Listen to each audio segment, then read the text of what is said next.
What is one of the biggest talkers we've been following all morning? Florida making a bold move when it comes to public health. The governor and surgeon general vowing to get rid of all mandated vaccines, including those for school children. That's everything from mumps and measles to chicken pox, hepatitis B.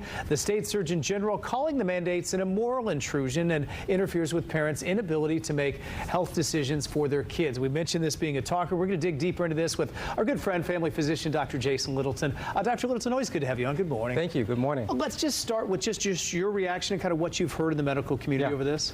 So first of all, the governor and surgeon general are trying to get rid of the vaccine mandate. And what this means is that people are going to have to opt in to get a vaccine instead of opt out. People opt out currently with some exclusions. So the governor and the surgeon general want people to have choice. So that's their take on it. Now, on one side, you're going to have people that are going to be in uproar about this because they're going to be concerned about the elderly, school-age children, and they're going to be concerned about the immunocompromised. And the concern with that is that, will disease that are preventable spread? And I get that. And that's very scary for some.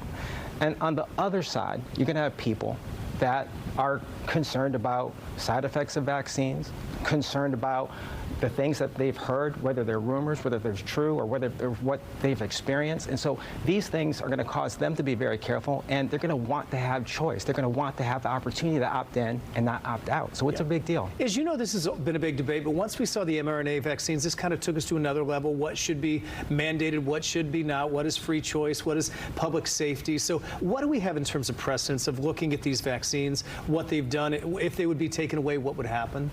Well, one of the things that is concerning that if they're taken away, maybe insurance won't cover them or back them. And so people are going to face with having to pay out of pocket if they opt in to get the vaccine. Now, one of the other things that I thought could be concerning is that with COVID, we found that there were some practitioners who did not want to treat the unvaccinated. Right. So it could be something that we could be facing as well. My approach is simply this. I've always wanted to take care of people no matter what side of the political spectrum they were on.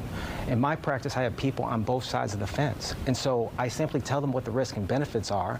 I tell them what I recommend, and I tell them what do we have to do so that you're comfortable one way or the other. I want them to have freedom, and I want them to have peace about it, but I don't want to push them one way or the other into a place where they would feel uncomfortable doing one thing or taking the vaccine or not. Where could this go in the state of Florida? I mean, right now they've announced they want to do this, and then we've seen this happen in a lot of different states where something happens, other states follow. Could that also happen if Florida keeps going down this road? Absolutely. I think it will have a trickle-down effect, but you'll also have a resistance effect, too, where you're going to have states that are going to just totally oppose this. And again, we live in a republic.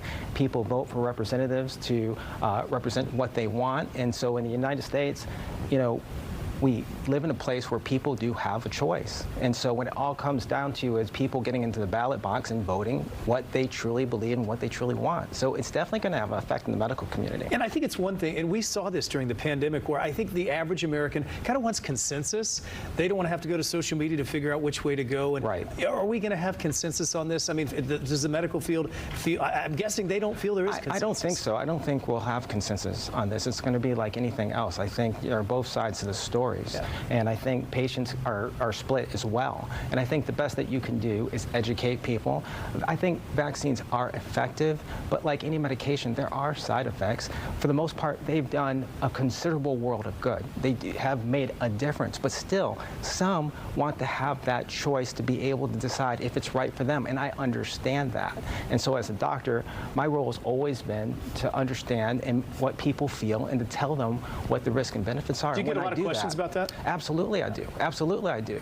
And I never want anyone to feel like they're excluded or ostracized. I want them to feel comfortable so that I can take care of all of them. And so that's a big deal. It just feels like the way it should be. I think as someone that was just spent a lot of time yesterday in an emergency room, you want that doctor to understand there are differences of opinion, but I'm here to treat you based on what you want or need. Exactly, exactly. And I think that's important. If you make someone feel left out, they're not going to come to you with other concerning matters. And you just don't want that, whether it's vaccines or something else. This is a big issue, and it is divided along political lines, I think, in many ways. And I think what we have to do is continue to educate people, but also understand what people's fears are and address them. And we have to understand that people have a difference of opinion based on background, culture, many different things, and we have to cater towards that. Well, interesting discussion, one that goes well beyond our state lines. I mean, certainly a lot of people in the country talking about this. Dr. Littleton, great discussion. Thank you. We'll do it again because this will continue to move forward. We will be right back here with us on Good Day Orlando on this Thursday morning. Stay with us. How about that look right now? Now, we do have consensus here. That is the place I think we'd all like to be this morning. We'll be back.